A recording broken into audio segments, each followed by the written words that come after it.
Sono 9 le ordinanze di custodia cautelare in carcere emesse dalla Procura della Repubblica di Agrigento su ordine del procuratore capo Renato Di Natale e dall'aggiunto Ignazio Fonso ed eseguiti la scorsa notte dagli uomini della Mobile di Agrigento e dal commissariato di Porto Empedocle.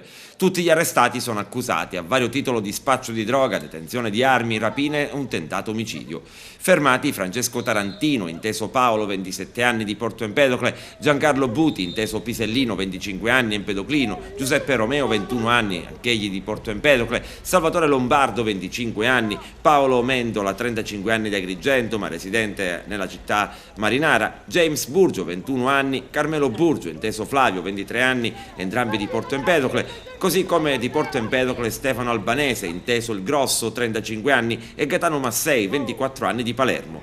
Diversi gli attentati intimidatori contestati al gruppo, che non si è mai fatto scrupolo di sparare per danneggiare autovetture e abitazioni.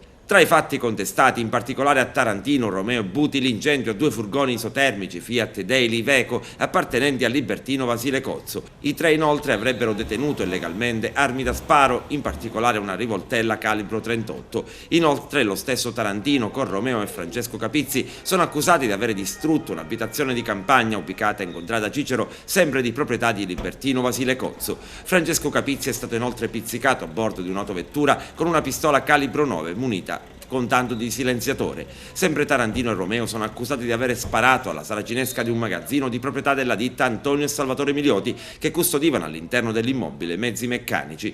I 2 si sarebbero resi responsabili anche dell'attentato intimidatorio nei confronti del bar di proprietà di Alfonso e Antonio Zambito. Gli arrestati, dopo le formalità di rito questa mattina dalla questura di Agrigento, sono stati tradotti al carcere di Contrada Petrusa.